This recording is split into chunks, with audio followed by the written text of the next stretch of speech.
ప్రతిరోజు 1,70,00,000 వ్యూస్ తో తెలుగు వాళ్ళున్న ప్రతి చోటికి దూసుకుపోతున్న ఆదాన్ నెట్వర్క్ లో మీ బ్రాండ్స్ ని మీ వ్యాపారాన్ని ప్రమోట్ చేసుకోవాలనుకుంటున్నారా? అయితే కింద ఉన్న నంబర్ కి కాల్ చేయండి. నమస్తే, వెల్కమ్ టు ఆదాన్. నమస్తే రాజేష్ గారు. రాజేష్ గారు, ఈరోజు మన డిస్కషన్లో ముఖ్యమైనటువంటి అంశాలు. నంబర్ 1, హైందవ శంఖారావం పేరుతో నిన్న ఆంధ్రప్రదేశ్లో ఏర్పాటు చేసినటువంటి కార్యక్రమం. సో ఇది ఖచ్చితంగా చాలా పెద్ద కార్యక్రమం.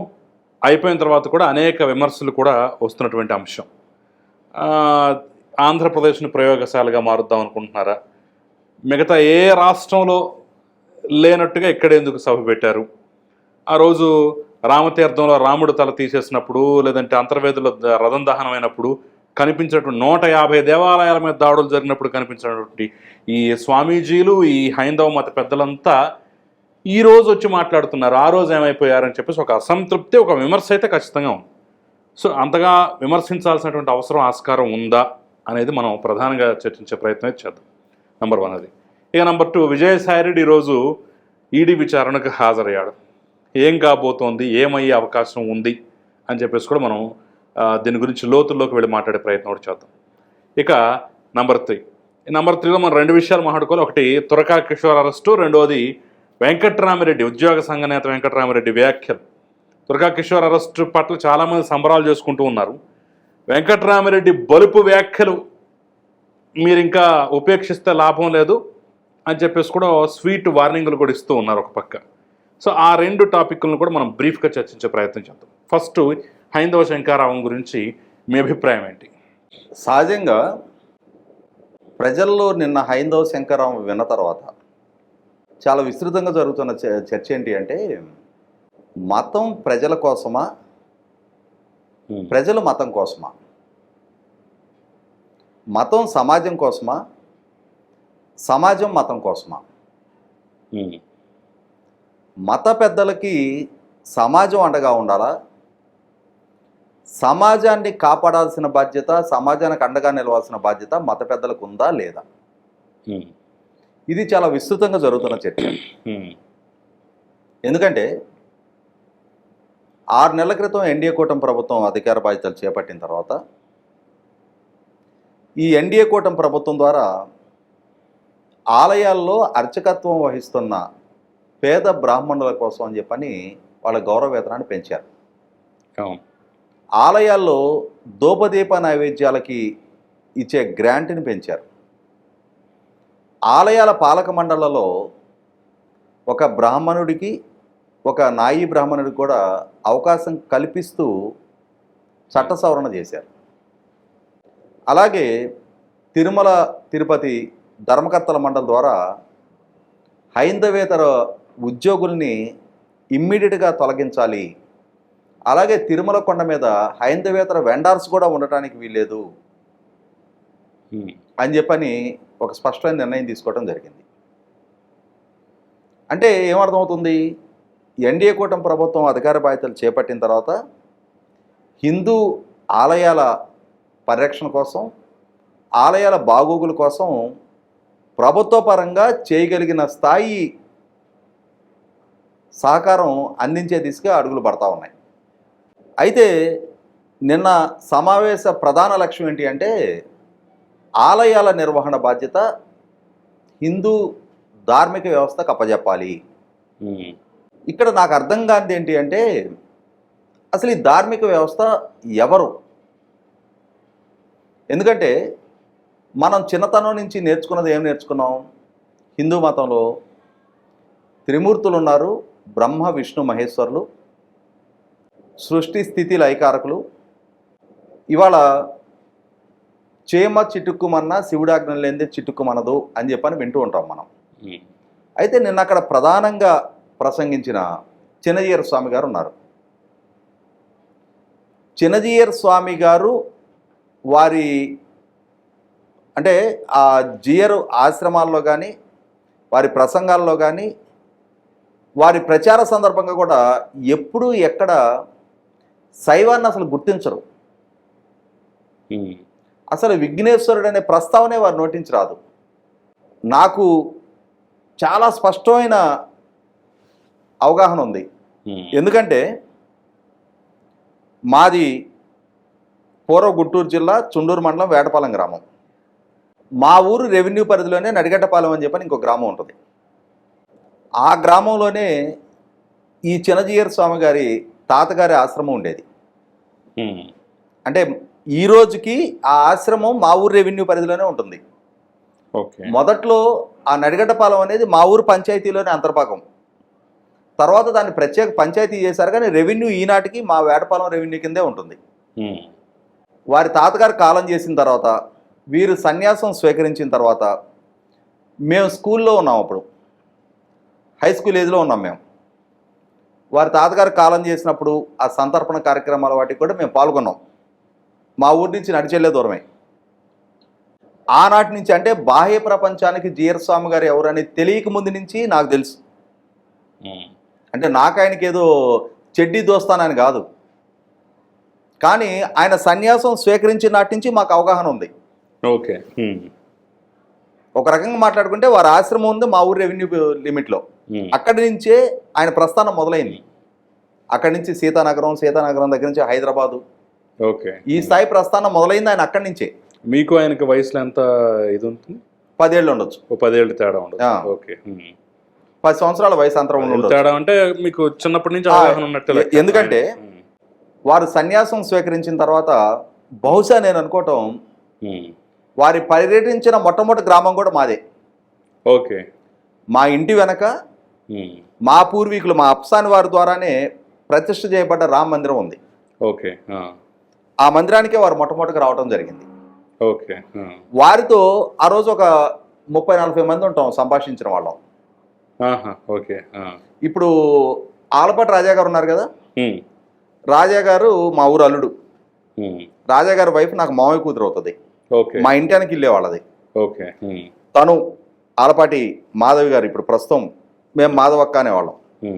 తను ఇంకా కొంతమంది పెద్దలు, వీళ్ళు ఆయనతో సంభాషించి కొన్ని ధర్మ సందేహాల గురించి, అంటే మాకన్నా 3-4 ఏళ్ళు పెద్ద తనంతే, మాకన్నా కొంచెం తనకు అవగాహన ఎక్కువ ఉంది. ఓకే. మేమందరం వారితో సంభాషించడం జరిగింది చాలా క్లోజ్గా. ఆ తర్వాత చాలా కార్యక్రమాలకి, ప్రతి కార్యక్రమానికి మా ఊరి నుంచి తండోపతండాలుగా ఆశ్రమానికి వెళ్తుండేవాళ్ళం. ఆనాటి నుంచి ఈనాటికి వచ్చిన మార్పు చేర్పులు ఏంటి అంటే, ఆనాడు గ్రామీణులకి ఇంత సన్నిహితంగా మెలిగిన జీయర్ స్వామి గారు ఇవాళ సామాన్యుడికి అందని దూరంలోకి వెళ్ళిపోయారు. ఆయన ప్రభుత్వాధినేతలకి,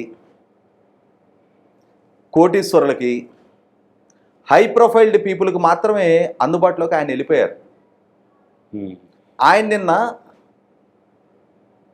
గత తిరుమల తిరుపతి దేవస్థాన పాలక మండలి వివిఐపీలకి దర్శన ఏర్పాట్లు చేసిందని చెప్పని విమర్శిస్తూ ఉన్నారు.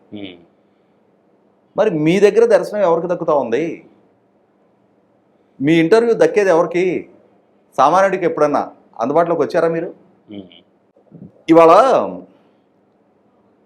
నేను అంటే సమాజంలో వచ్చిన మార్పు చేర్పులు చాలా స్పష్టంగా నేను చూస్తున్నా. క్రిస్టియానిటీ ఎంతటి స్థాయిలో విస్తరిస్తుంది అనేది నాకు చాలా చాలా చాలా చాలా స్పష్టమైన అవగాహన ఉంది. ఒకనాడు బ్రిటిష్ టైంలో హిందూ మతంలో పాటించిన అంటరానితనం కారణంగా క్రిస్టియన్ మిషనరీస్ ఈ అంటరానితనానికి వివక్షకు గురవుతున్న వర్గాల మొత్తాన్ని క్రిస్టియానిటీలో కన్వర్ట్ చేసుకోగలిగారు. ఆ తర్వాత రోజుల్లో కొన్ని పెడధోరణుల కారణంగా ఇవాళ ఒక సింపుల్ ఎగ్జాంపుల్ చెప్తా. గ్రామంలో ఎవరికో ఒక కుటుంబానికి కష్టం వచ్చింది, వాళ్ళ ఇంట్లో ఒక మరణమో అనారోగ్యమో ఏదో ఒక ఆర్థిక సమస్య ఏదో వచ్చింది. వాళ్ళ బంధువులు కూడా వాళ్ళని పట్టించుకోరు. కానీ ఆ ఊర్లో ఉండే ఒక క్రిస్టియన్ ఫాస్టర్ వాళ్ళ ఇంటికి రావటం మొదలవుతాడు. మీ గురించి నేను ప్రార్థన చేస్తా, మీ కష్టాల్లోంచి మీరు బయటపడతారు. అంటే కష్టంలో ఉన్న వాళ్ళకి ఆ స్వాంతం చేకూర్చే మాటలు చాలా ప్రభావితం చేస్తాయి, ఎమోషనల్గా ఒక కనెక్టివిటీ పెంచుతాయి. ఆ విధంగా ఎమోషనల్ కనెక్టివిటీ ఆధారంగా మొదట ఒక పాంప్లెట్ ఇస్తారు, తర్వాత ఒక చిన్న బుక్ ఇస్తారు, తర్వాత కొంత సాహిత్యం ఇస్తారు, ఆ తర్వాత ఒక బైబిల్ ఇచ్చేస్తారు చేతికి. ఆ తర్వాత నుంచి వీళ్ళ ఇంట్లో ఫోటోలన్నీ మాయమవుతాయి. ఇలా విస్తరించుకుంటూ వెళ్తుంది. మరి ఆ కష్టంలో ఉన్నవాడికి హిందూ మతం నుంచి ఎందుకని అండగా నిలబడట్లా? ఆ స్వాంతం చేకూర్చే ఇదే మాటలు, ఇదే ధైర్యం హిందూ మతం నుంచి ఎందుకు చెప్పట్లా? ఇవాళ క్రిస్టియానిటీ కన్వర్షన్స్ పెరుగుతున్నాయి అని చెప్పని మనం వేదికలకు ఉపన్యాసాలు ఇస్తే సరికాదు. మన లోపాలేంటి, మన మూలాల్ని మనం సంస్కరించుకోకుండా, ఎందుకు పెరుగుతున్నాయి అనేది మనం విశ్లేషించుకోకుండా, ఫారిన్ నుంచి ఫండ్స్ వస్తున్నాయి అని చెప్పనే ఒక్క కారణంగా ఫారిన్ నుంచి వచ్చే ఫండ్స్ ఈ కన్వర్ట్ అయ్యే వాళ్ళకి ఇస్తున్నారా? వీళ్ళే దశంభాగం వాళ్ళకి ఇస్తున్నారు. వాళ్ళు వీళ్ళకి ఫండ్స్ ఇవ్వట్లా. వీళ్ళ సంపాదనలో 10వ వంతు వీళ్ళే వాళ్ళకి ఇస్తున్నారు, ఇచ్చి చేరుతున్నారు. ఈ అసలు సిసలు సంస్కరించుకునే ప్రయత్నం జరగకుండా ధర్మానికి కష్టం వచ్చేసింది, నష్టం వచ్చేసింది. ఎస్, వచ్చింది వాస్తవమే. మూలాలు ఎక్కడున్నాయి? ఇవాళ అక్కడ ఉన్న వేదిక మీద ఉన్న వాళ్ళల్లో గత 5 సంవత్సరాలు జగన్మోహన్ రెడ్డి పాలనా హయాంలో జరిగిన విధ్వంసం అందరికీ తెలుసు. ప్రజలు ఎదుర్కొన్న కష్టాలు తెలుసు. 5 కోట్ల మంది ప్రజలు వాళ్ళ అభీష్టానికి భిన్నంగా కేంద్ర ప్రభుత్వం తీసుకున్న నిర్ణయం కారణంగా ఒక రాష్ట్రంగా విడగొట్టబడితే, వాళ్ళకి రాజధాని కూడా లేని స్థితిలో రాష్ట్ర విభజన జరిగితే, రాజధాని నిర్మాణం జరగాలి అని చెప్పని సంకల్పించుకొని ఆ రాష్ట్ర ప్రభుత్వం పూనుకొని సాక్షాత్తు ప్రధానమంత్రి గారు అక్కడికి విచ్చేసి ఆ రాజధాని నిర్మాణానికి శంకుస్థాపన చేస్తే, ఆ శంకుస్థాపన చేసిన ప్రాంతంలో వేద మంత్రోచ్చారణల మధ్య ఆ రాజధాని శంకుస్థాపన జరిగితే, రాష్ట్రంలోని అన్ని ఆలయాల్లో, అన్ని మసీదుల్లో, అన్ని చర్చిల్లో నుంచి పవిత్రమైన మట్టి నీరు సేకరించి అక్కడ ఆ ప్రాంతాన్నే పవిత్రం చేసి అక్కడ రాజధాని నిర్మాణానికి పూనుకుంటే, మరి అటువంటి సంకల్పాన్ని జగన్మోహన్ రెడ్డి ప్రభుత్వం విధ్వంసం చేస్తున్న సందర్భంగా అక్కడ రైతులు, ఆ ప్రజలు ఎదుర్కొన్న అవమానాలు, వేధింపులు, ఆవేదనకి అండగా నిలిచింది ఎవరు? శ్రీనివాసానంద భారతి గారు, కమలానంద భారతి, శ్రీనివాసానంద స్వామి, కమలానంద భారతి గారు. వీరిరువురే అక్కడ ప్రజలకి నైతిక మద్దతు తెలిపింది, ఆ ప్రజల పోరాటంలో పాల్గొంది. మరి మిగిలిన ఈ స్వాములందరికీ ఈ ప్రజల కష్ట నష్టాల్లో ప్రమేయం లేదా? వాళ్ళు ఎందుకు బాధ్యత తీసుకోలే?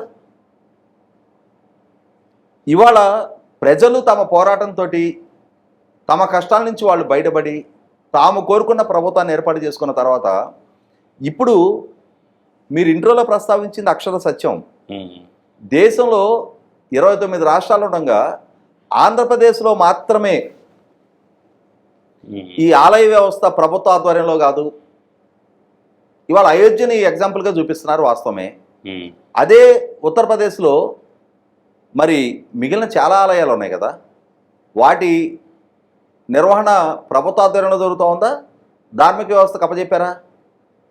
ఏ రాష్ట్రంలో ఆలయ వ్యవస్థ ప్రభుత్వ యాజమాన్యంలో లేకుండా ఉంది? ఒక ఆంధ్రప్రదేశ్ రాష్ట్రంలో మాత్రమే ఈ డిమాండ్ ఎందుకు లేవనెత్తా ఉన్నారు? కానీ ఈ డిమాండ్ మనం ఇప్పుడే మొదలైంది అనుకోవడానికి కూడా లేదు. గత కొన్ని దశాబ్దాల నుంచి కూడా చాలామంది చర్చిలు ప్రభుత్వాధీనంలో ఉండవు, మసీదులు ప్రభుత్వాధీనంలో ఉండవు, వాటి భూములు ప్రభుత్వాధీనంలో ఉండవు, కేవలం ఆలయాలు మాత్రమే ఎందుకు, వాటి భూములు మాత్రమే ఎందుకు అనేది ఒక చర్చ ప్రతి సందర్భంలో బీజేపీ కానివ్వండి, బీజేపీ అనుబంధ సంస్థలు కానివ్వండి, లేదా హిందూ ధార్మిక సంస్థలు కానీ తీసుకొస్తున్నాయి. అసలు ఇందులో అసలు సహేతుకం 1 పాయింట్ కూడా లేదంటారా? ఇక్కడ నేను ఒక మాట చెప్తా. చర్చిలు ఒక పర్టికులర్ మిషనరీ ద్వారా ఏర్పాటు జరిగాయి. ఏ చర్చికి ఆ చర్చి ఆ పర్టికులర్ మిషనరీ ద్వారా ఏర్పాటు జరిగింది. ఈ ఆలయాలు ఆనాటి పాలకులు, ఒకనాటి దాతలో నిర్మాణం చేశారు. ఇవాళ కొన్ని ఆలయాలు చూస్తుంటాం మనం, మేనేజ్డ్ బై శారదాపీఠం. శారదాపీఠం వాళ్ళ ద్వారా కనుక నిర్మాణం జరుగుంటే వాళ్ళ ఆధ్వర్యంలోనే ఉన్నాయి. ఇక్కడ మనకి గండిమైసమ్మ ఔటర్ రింగ్ రోడ్ దగ్గర గణపతి సచ్చిదానంద గారి ఆశ్రమం ఉంటుంది. వారి ఆశ్రమంలో ఆలయం వారి ఆధ్వర్యంలోనే ఉంటుంది. అది దేవాదాయ శాఖ ఆధ్వర్యంలో ఉండదే. కానీ ఇప్పుడున్న ఆలయాలు ఎవరు నిర్మాణం చేసింది? ఒకనాటి చక్రవర్తులు, రాజులు, జమీందారులు, లేదంటే దాతలు. వాళ్ళ ఆధ్వర్యంలో చేసిన ఆలయాల మీద యాజమాన్యం హక్కులు ఎవరికి ఇవ్వాలి? ఉమ్, ఇవాళ అక్కడ ఉన్న ఆ పీఠాధిపతులు నేను ఇందాకే ప్రస్తావించినట్టుగా ఉమ్, మన దృష్టిలో హిందూ మతం అంటే వైష్ణవాలయాలు శైవాలయాలు రెండూ వర్తిస్తాయి. ఉమ్, ఇప్పుడు జీర స్వామి గారే ఉన్నారు. నాకు ఈ మధ్యకాలంలో తెలిసిన ఒక సంఘటన ఏంటి అంటే, వీరు అమెరికా పర్యటించడానికి వెళ్ళారు. ఉమ్, ఆ వెళ్ళిన సందర్భంగా అక్కడ ఒక ప్రాంతంలో శైవాలయము వైష్ణవాలయం రెండు ఒకే ప్రాంగణంలో ఉన్నాయి. ఉమ్, వైష్ణవాలయంలోకి వీరిని తీసుకెళ్లే సందర్భంగా వీరి భక్తులు వీరి అనుయాయులు శైవాలయం వీరికి కనపడకుండా పరదాలు అడ్డుపెట్టి తీసుకెళ్లారు. ఏ విధమైన సంకేతం అది? ఇప్పుడు మరి వీరికి అప్పచెప్దామా? ఎవరు ఈ మతానికి పూర్తి స్థాయి యాజమాన్య హక్కులు క్లెయిమ్ చేసుకునేది ఎవరికి అప్పచెప్పాలి? ఉమ్, ధార్మిక చింతన ఉంది అని అంటే ఎవరికి ధార్మిక చింతన అనేది ఎండార్స్ చేసేది? ధార్మిక చింతన ఎస్, ఈ రోజుకి ధార్మిక చింతన ఉంది కాదని అంటల్లా మనం. కానీ ఇక్కడ జరుగుతున్నది ఏంటి? ధార్మిక చింతన పట్ల బాధ్యతతో ఈ సభ నిర్వహణ చేశారా? ఉమ్, రాజకీయ ప్రేరేపితమైన సభ. ఎందుకంటున్నాను అనంటే, ధార్మిక చింతనతో సభ ఏర్పాటు చేస్తుంటే సమాజంలో ఉన్న రాజకీయ నాయకత్వాన్ని అందరినీ ఆహ్వానించి సభలో భాగస్వాములు చేయాలి. ఉమ్, ఒక్క భారతీయ జనతా పార్టీకి సంబంధించిన నాయకత్వాన్ని మాత్రమే ఎందుకు ఆహ్వానించారు? వాళ్ళకి మాత్రమే ప్రాతినిధ్యం ఎందుకు కల్పించారు?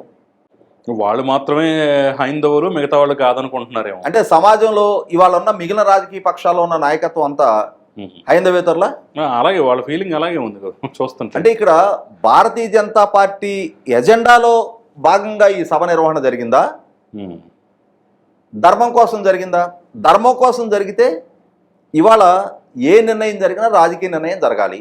ఉమ్, సమాజంలో పాలకులుగా ఉన్నవాళ్ళు కానీ ప్రతిపక్షంలో ఉన్నవాళ్ళు కానీ అన్ని రాజకీయ పక్షాలకు సంబంధించిన వాళ్ళకి ప్రాతినిధ్యం ఉండాలి. ఎందుకంటే ధర్మం అనేది రాజకీయాలకు అతీతమైన వ్యవహారం కాబట్టి. కానీ ఒక రాజకీయ పక్షానికి మాత్రమే ఎందుకు అక్కడ ప్రాతినిధ్యం కల్పించారు?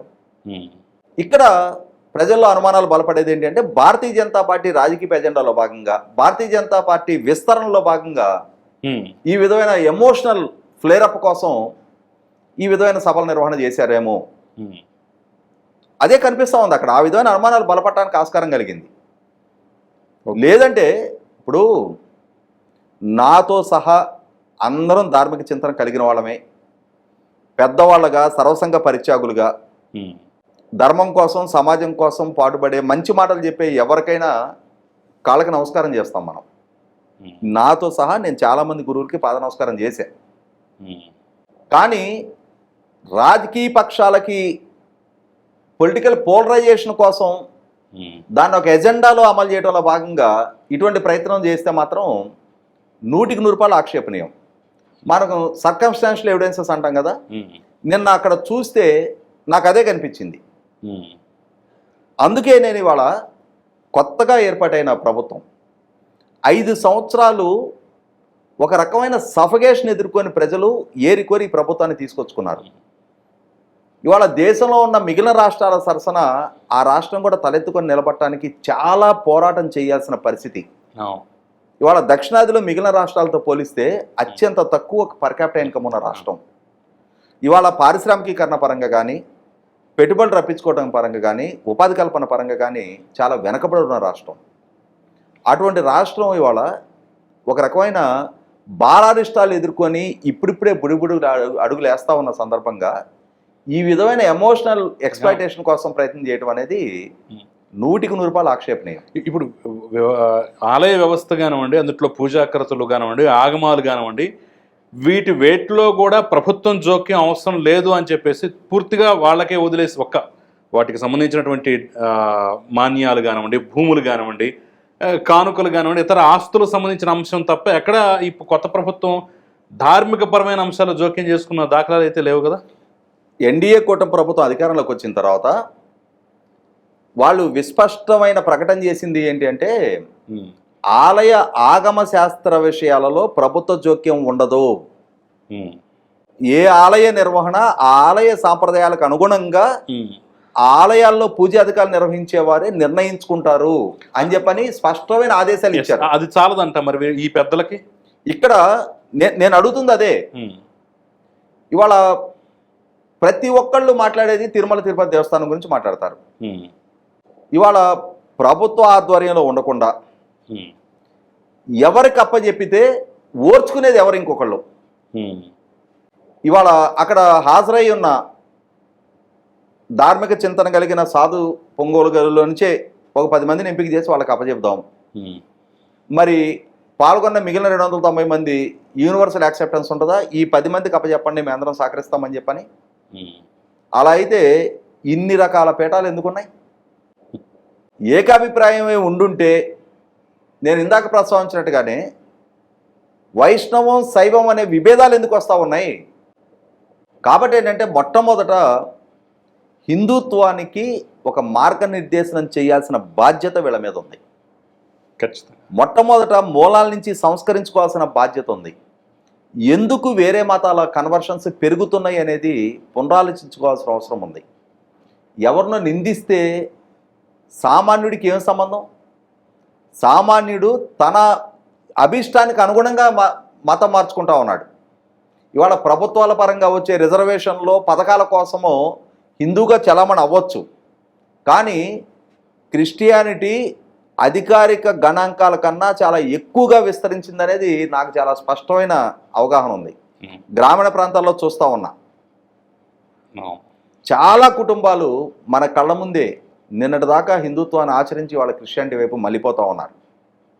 దీన్ని అరికట్టాలి, హిందుత్వం కాపాడబడాలి అని అంటే హిందుత్వం కూడా కష్టకాలంలో అండగా ఉంటుంది అనే భరోసా ఇవ్వాలి. అది ఒక్కటే కాపాడబడుతుంది. విజయసాయిరెడ్డి ఈడీ విచారణకు హాజరయ్యారు. సో ఏం జరగబోతుందంటారు? వాస్తవంగా విజయసాయిరెడ్డి ఈడీకి పాత చుట్టమే, అలాగే విజయసాయిరెడ్డికి కూడా ఈడీ పాత చుట్టమే.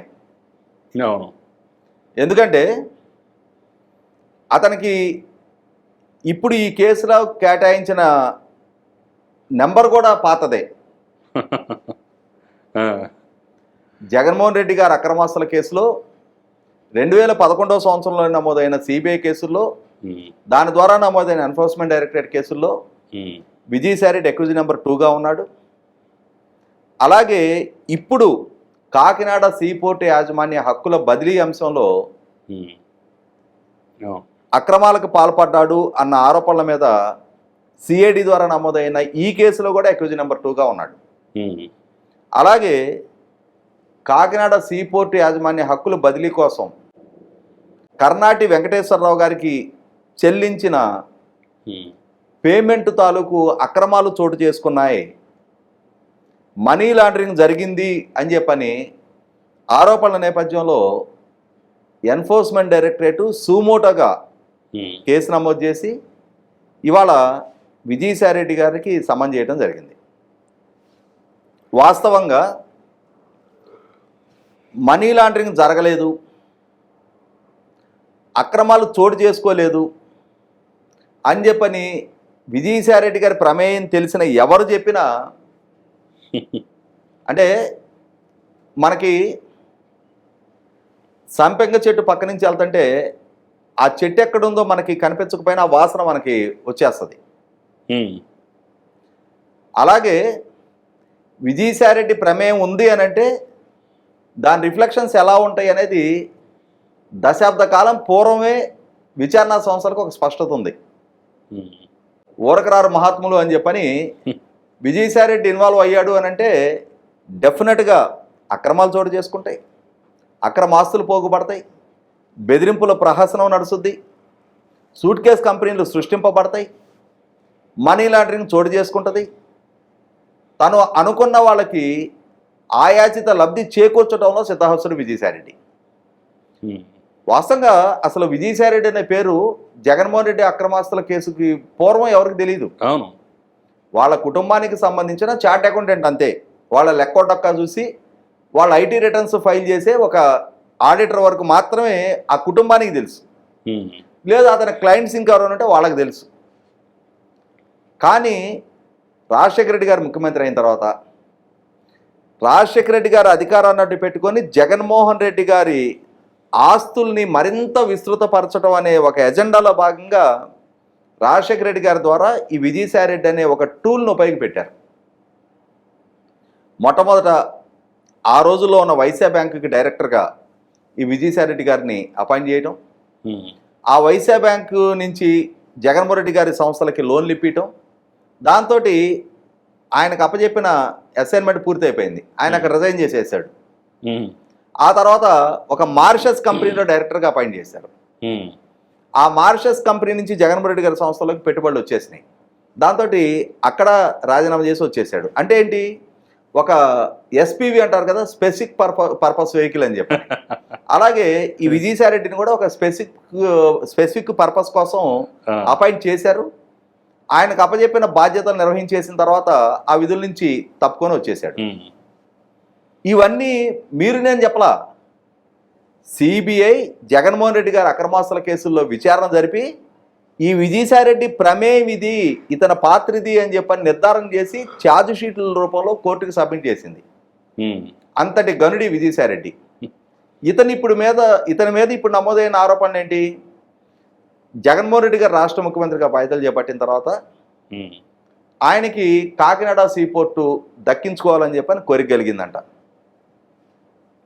ఆ కోరిక కలిగిన మీదట ఆ బాధ్యతలు విజయసాయి రెడ్డి గారికి, అలాగే వైవి సుబ్బారెడ్డి గారి కొడుకు విక్రాంత్ రెడ్డి గారికి అప్పచెప్పారు.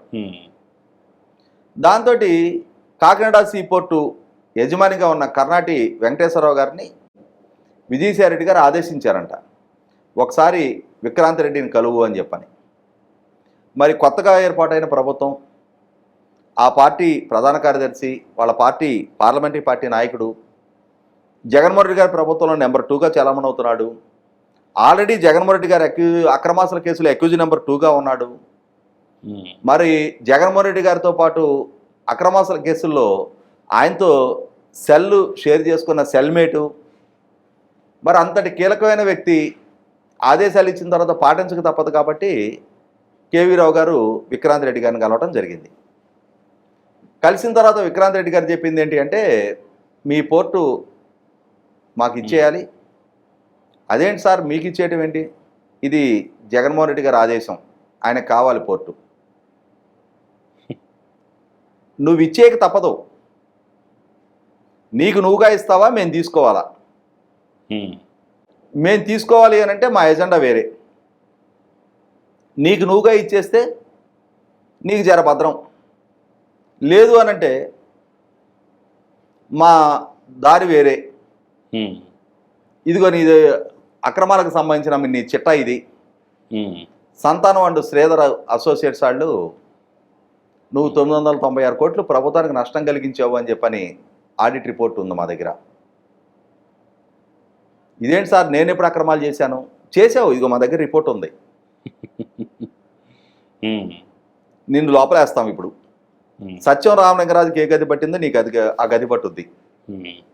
మరి నీకు ఆ గది కావాలా, లేదు షేర్లు ఇచ్చేస్తావా, నువ్వు షేర్లే ఊరకివ్వట్లా, మేము నీకు డబ్బులు ఇస్తాం, నువ్వైతే షేర్లు ఇచ్చేయాల్సిందే తప్పదు. ఒక కంపల్షన్ క్రియేట్ చేశారు ఆయనకి. ఆయన అక్కడ పంపించింది విజయసాయి రెడ్డి. దాంతో ఈయన అమెరికా పారిపోయాడు.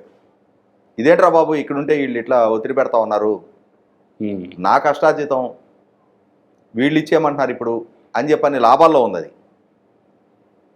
అమెరికా పారిపోతే కూడా అక్కడ కూడా కబుర్లు పంపించారు, నీ ఫ్యామిలీ ఇక్కడే ఉంది, ఒళ్ళు దగ్గర పెట్టుకొని రా, నువ్వు మర్యాదగా మాకు ట్రాన్స్ఫర్ చేయని గన్ పాయింట్లో బెదిరించారు. ఇక గత్యంతరం లేని పరిస్థితిలో ఒప్పుకున్నాడు ఆయన. ఒప్పుకుంటే 2500 కోట్లు ఖరీదు చేసే ఆయన వాటాలు 494 కోట్లు విలువ కట్టి ఆ ధరకి ట్రాన్స్ఫర్ చేసేసుకున్నారు. అంటే ఇంకా గత్యంతరం లేని స్థితి. లేదు అని అంటే జైలుకే పంపుతారో, వివేకానంద రెడ్డి గారి లాగా ఇంకే పరిస్థితి అవుద్దో, ఎందుకు వచ్చిన కర్మ బతుకుంటే బలుసాకైనా దీన్ని బతకొచ్చు అని చెప్పని ఇక మరి గత్యంతరం లేని స్థితిలో షేర్లు ట్రాన్స్ఫర్ చేశారు. అంటే షేర్లు ట్రాన్స్ఫర్ చేయడానికి సాంకేతికంగా ఎంత అమౌంట్ ట్రాన్స్ఫర్ చేయాలో అంతే అమౌంట్ 494 కోట్లు, అంతకంటే తక్కువ అయితే బుక్ వాల్యూ సపోర్ట్ చేయదు, ఆ డాక్యుమెంటేషన్ చెల్లుబాటు కాదు. కాబట్టి ఆ డాక్యుమెంటేషన్ చెల్లుబాటు అయ్యే అమౌంట్ వరకు ప్రీమియం లేకుండా బాటమ్ ప్రైస్కి తీసేసుకున్నారు. ఆ పక్కన SEZ ఉంది, 1100 కోట్లు ఖరీదు చేసే SEZలో 48.26% వాటా ఉంది దీనికి. అంటే ఈయన వాటానే 1100 కోట్లు ఖరీదు చేస్తుంది. దాన్నైతే మరీ చీప్గా 12 కోట్లకి, కొత్త 12 కోట్లకి, అంటే మరీ ఆ 12 కోట్లు ఇకపోతే ఏడుస్తాడేమోనని చెప్పని ఆ 12 కోట్లకి మళ్ళీ దానికి ఏమైనా టెక్నికల్గా అడ్డుపడుద్దు ఆ 12 కోట్లకి తీసుకున్నారు. అంటే ఓవరాల్గా 508 కోట్లకి SEZ పోర్టు 2 కొట్టేశారు. మధ్యలో ఈ ఫైన్ ఒకటి ఉందిగా 900 కోట్ల రూపాయలు కాస్త దాన్ని ఏం చేశారు, ఎప్పుడైతే యాజమాన్య హక్కులు బదిలీ అయిపోయినాయో ఈ 996 కోట్లని 9 కోట్లకి తగ్గించారు. అంటే అసలు 9 ఉండుంటుంది, దాన్ని వీళ్ళు ఆ 9కి ఒక ముందు ఒక 9 వెనక ఒక 6 చేర్చేశారు. మనకి వెనకటి రోజుల్లో ప్రోగ్రెస్ కార్డు ఇచ్చేవాళ్ళు, దాంట్లో 10 మార్కులు వస్తే పిల్లలు దాన్ని 90 అని దిద్దుకొని తీసుకెళ్ళేవాళ్ళు ఇంటికి. ఆ ఒకటికి ఒక 0 చుట్టేస్తే 90 అయిపోతాయి. ఇంటికి వెళ్తే ఈ బాగలు కొట్ట ఉంటారు కానీ దాన్ని మార్పింగ్ చేసి తీసుకెళ్ళేవాళ్ళు. అలాగే ఇప్పుడు వీళ్ళు కూడా ఏంటంటే అసలు ఆ సంతానం వండు శ్రీధర్ అసోసియేట్స్ వాళ్ళు 9 కోట్లే ఇచ్చి ఉంటారు, దానికి వీళ్ళు ముందు ఒక 9 ఈ పక్క ఒక 6 యాడ్ చేసేసి 996 చేశారు. ఇప్పుడు ఈ కేసు మీద కదా విజయసాయి ఇప్పుడు ఏంటంటే దీంట్లో ఈ 494 కోట్లు పేమెంట్ చేశారు చూసావా, ఇందులో కూడా మనీ లాండరింగ్ జరిగింది అని చెప్పని. అంటే ఫెయిర్ అమౌంట్ పేమెంట్ చేయలే, ఫెయిర్ ట్రాన్సాక్షన్ జరగల, నల్లధనాన్ని తెల్లధనంగా మార్చి పేమెంట్ చేశారు అని చెప్పని. ఈ ఆరోపణలు ఎన్ఫోర్స్మెంట్ డైరెక్టరేట్ నిగ్గుదేల్చింది, జరిగింది అని నిర్ధారణ చేసుకుంది, దాని మీద విచారణ చేయాలని చెప్పని డిసైడ్ అయింది. విక్రాంత్ రెడ్డిని అలాగే విజయసాయి రెడ్డిని పిలిచారు. విజయసాయి రెడ్డి మొన్నటిసారి నాకు పార్లమెంటు సమావేశాలు ఉన్నాయని చెప్పని స్కిప్ చేశాడు, డుమ్మా కొట్టాడు. మరి పార్లమెంటు సమావేశాలు ఏమో జీవితకాలం నడవు, అవి ముగిసిపోయినాయి, ఇక వచ్చి విచారణకు హాజరైతే రాసిన స్థితి. కాకపోతే ఏంటంటే ఈడీ వాళ్ళు ఏం క్వశ్చన్లు అడుగుతారనేది ఇతనికి అవగాహన ఉంది, ఇతను ఏం సమాధానం చెప్తాడు అనేది కూడా వాళ్ళకు కూడా అవగాహన ఉంది. ఎందుకంటే నేను ఇందాక చెప్పినట్టుగా ఇరువురు ఒకరికొకరు పాత చుట్టాలే. కాబట్టి ఇంటికి పిలిస్తే కాఫీ తాగుతాడా, టీ తాగుతాడా, బూస్ట్ బోర్నవిటా అనేది వాళ్ళకి అవగాహన ఉంది. వాళ్ళు ఏం ఆఫర్ చేస్తారనే దీనికి అవగాహన ఉన్నప్పుడు మొదటిసారి పోవచ్చు కదా, మళ్ళీ మధ్యలో పార్లమెంట్ అని స్కిప్ కొట్టం దీనికి. అందుకే పోలా, వాళ్ళు ఏం అడుగుతారు, వాళ్ళ దగ్గర ఏం సమాచారం ఉంటది. ఎందుకంటే వీళ్ళు ఒక 30 ఏళ్ళు అధికారంలో ఉంటారని చెప్పని ఒళ్ళు పొంగి చేసిన పనులు ఇవన్నీ. ఆల్రెడీ ఈ నడమంతరపై వ్యవహారాల పర్యవసానం 16 నెలలు జైలు జీవితం చూసొచ్చి కూడా మమ్మల్ని ఎవరేం పీకుతారులే అనే బరితెగింపుతో చేసిన పనులు ఇవన్నీ. ఇవాళ సాంకేతికంగా ఎన్ఫోర్స్మెంట్ డైరెక్టరేట్ స్పష్టమైన సాక్ష్యాధారాలు సేకరించి విచారణకు పిలుస్తా ఉంది. ఇప్పుడు ఇదే అంశం మీద లోకల్ గవర్నమెంట్ కూడా కేసు నమోదు చేసింది కదా, 100కి 100 పాళ్ళు. ఆల్రెడీ సిఐడి కేసు ఉంది కదా, సిఐడి కేసు సిఐడి వారు మాత్రం ఏం అడుగుతారు, కొంత అవగాహన లేకపోయినా అక్కడ మాత్రం అవగాహన ఉండే ఉంటుంది. ఇప్పుడు బేసికల్ గా చార్టెడ్ అకౌంటెంట్ గా కూడా ఇతను అన్ని తప్పుడు ప్రాక్టీసెస్ కి పాల్పడుతున్నాడు కాబట్టి అతని ఫెలోషిప్ రద్దు చేస్తాము అని చెప్పని చార్టెడ్ అకౌంటెన్సీ సంస్థ నీ మీద విచారణ జరపాలి రమ్మంటే దాని మీద హైకోర్టుకి వెళ్ళాడు. ఇప్పుడు high court single bench chartered accountant association మీద వాళ్ళు ఇచ్చిన నోటీసుల మీద స్టే ఇచ్చింది, దాని మీద వాళ్ళు డివిజన్ బెంచ్కి వెళ్ళారు. ఇటువంటి తప్పుడు ప్రాక్టీసెస్ కి పాల్పడేవాడికి మీరు అండగా రావటం సరైంది కాదు, ఇతని మూలాన మొత్తం ఆడిటర్ల వ్యవస్థే అవమానాల పాలవ్వాల్సి వస్తుంది, మా ఇంటిగ్రిటీ ప్రశ్నార్థకంగా మారుతుంది అని చెప్పని. కాబట్టి ఏంటంటే ఆడిటర్ అనే ముసుగులో అంటే వీళ్ళకున్న తెలివితేటల్ని వీళ్ళకున్న పరిజ్ఞానాన్ని ఇటువంటి వక్ర మార్గాలకి వాడి సంస్కారహీనపు భాష ప్రయోగించి నాయకులుగా చలామణవుతా వ్యవస్థలను గుప్పిడబెట్టి ఇటువంటి విచ్చలవిడితనాన్ని ప్రదర్శించిన నేపథ్యంలో ఖచ్చితమైన విచారణ జరగాలి. ఈ విధంగా ఎవరో కష్టార్జితాన్ని అధికారాన్ని అడ్డుపెట్టి అన్యాక్రాంతం చేసుకొని ఇక్కడ ఇంకొక అంశం కూడా ఏమైంది, ఇంకోటి ఉంది దీంట్లో మతలబు. విక్రాంత్ రెడ్డి చెప్పిందేమో జగన్మోహన్ రెడ్డి గారికి కావాలని చెప్పని, అల్టిమేట్ గా డాక్యుమెంటేషన్ జరిగిందేమో అరవిందో వాళ్ళకి. అరవిందో వాళ్ళు ఎవరు, ఈ విజయసాయి రెడ్డి అల్లుడు అన్నయ్య. కాబట్టి ఇక్కడ ఏంటి, తన అల్లుడి కుటుంబానికి లబ్ధి చేకూర్చుకోవడం కోసం విజయసాయిరెడ్డి ఈ కేవీ రావు గారిని విక్రాంత్ రెడ్డి దగ్గర పంపించాడు.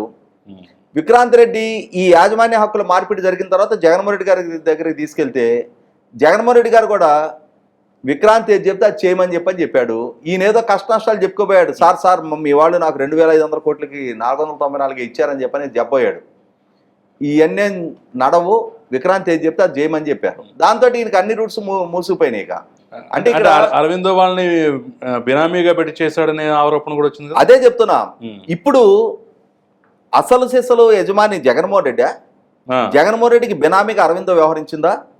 ఈ సందర్భంగా కేంద్ర ప్రభుత్వం ద్వారా తీసుకొచ్చిన బినామీ యాక్ట్ కూడా వర్తింపజేయాలి ఖచ్చితంగా. ఎందుకంటే ఇక్కడ ఈ పేమెంట్లు రూట్ని ఎలా అయినాయి ఏంటనేది ఎన్ఫోర్స్మెంట్ డైరెక్టరేట్ కనుక ప్రాపర్గా నిగుదేలిస్తే ఇవి జగన్మోహన్ రెడ్డి గారి నల్ల డబ్బే ఈ తెల్ల డబ్బుగా మారి ఈ రూపంలో వచ్చిందనేది కనుక నిర్ధారణ అయితే ఇది విజయసాయిరెడ్డి వరకు ఆగదు. ఖచ్చితంగా అసలు సిసలు పాత కేసుల్లో excuse number 1, excuse number 2 same అదే సిరీస్ ఇందులో కూడా మెయింటైన్ అవుద్ది. చూద్దాం మరి ఏం జరుగుద్దో.